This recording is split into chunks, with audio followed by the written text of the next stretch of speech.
Hi everyone, welcome back to Life of Dad. Today I want to start a few-part series talking about our home buying experience. We purchased our home in December 2021 and we went through a few months renovation project. I'll talk about the renovation in a future video, so make sure you subscribe to get notifications on that. But in this series, I want to share our home buying experience and help first-time buyers like us understand what that journey looks like, some of the challenges we faced along the way, and things that we would have done differently.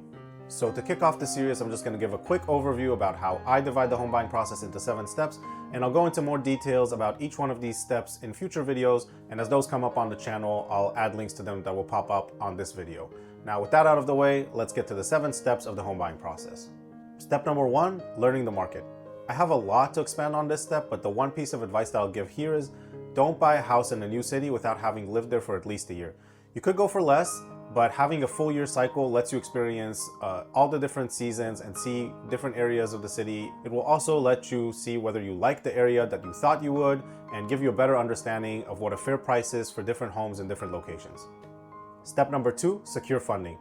Depending on your financial situation, this step may take more or less work. You basically have to prove your income, your assets, and show your credit worthiness. And you're going to want to ask for offers from several different lenders because you want to make sure that you're really comfortable with the person you're going to be working with. Their punctuality and professionalism can really make or break your opportunity to purchase the home that you want. And in the video where I go into details on this step, I'll talk about the different types of lenders, how to compare different offers from lenders, and some preferential treatment you may be eligible for that you haven't thought about. Step number 3, picking a realtor. I cannot stress to you enough how important it is that you pick a good realtor. You're going to be spending a lot of time in the company of your realtor. There's going to be a lot of calls, emails, and texts, and there's really a lot of details and finesse involved in closing on a home. So you don't want to pick the first realtor that gives you a card at an open house. In a future video on this topic, I'll talk about how we picked our realtor, and I'll give you some good questions to ask to see if it's a good fit for you. Step number 4, focused search. Now that you have an idea about how much home you can afford and you actually have a realtor that can get you into the houses that you want to see and can find you comparable sales prices in the area that you're interested in, you can start a more intentional search for homes that you would actually be interested in putting an offer on. And now's the time to put to use all of the knowledge that you gained while learning the market. In a future video on this topic, I'll give some important things to think about when you're actually picking a house. Step number 5, making the offer. By this point, you should have a pretty clear picture of whether a house is a good fit or not when you see it. And by good fit, I mean both in terms of what you want in a house, but also in terms of what you can afford.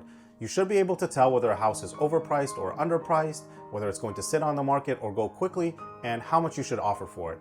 And if you're interested in a house, you really shouldn't procrastinate.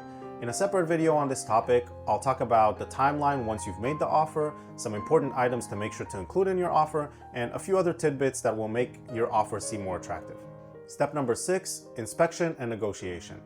Inspections are super important to do. I know that there's some crazy markets where people waive inspection, but if that's not your market, you should really do a good thorough inspection with a reputable company. And I'll talk a little bit about how to find a good inspection company and questions to ask about the inspection. Additionally, although there's a little bit of room to negotiate when you make the initial offer, after the inspection is when you really have some bargaining power. If the deal falls through at this point, then the seller is required to disclose anything that was found on the inspection. So you have a little bit more leverage. Of course, the nicest thing is if the inspection comes back perfect and you don't have to fix anything, but either way, negotiating at this point can be a pretty fruitful endeavor. And in a future video, I'll talk about how to negotiate and some of our negotiation experiences as well. Step number 7, closing. Once you've done your due diligence and negotiating, you get to actually close on your house. You need to be aware of some of the costs associated with closing on the house and be prepared to have those funds on hand. I'll also talk about some important things to check and do before closing, but once you've closed, go celebrate. Buying a house is a long and difficult process and you've done it, so you should celebrate. So everyone, that's my breakdown of the home buying process into 7 steps. Just to recap, number 1, learn the market. Number 2, secure funding. Number 3, find a realtor. Number 4, focused search. Number 5, making the offer. Number 6, inspection and negotiation. And number 7, closing. What do you think? Are there any other important steps that I missed? Let me know in the comments section below. As I mentioned, I'll make detailed videos about each one of these steps. So if you got any value out of this video and are interested in seeing more, don't forget to like and subscribe. Thank you all for watching. See you all next time.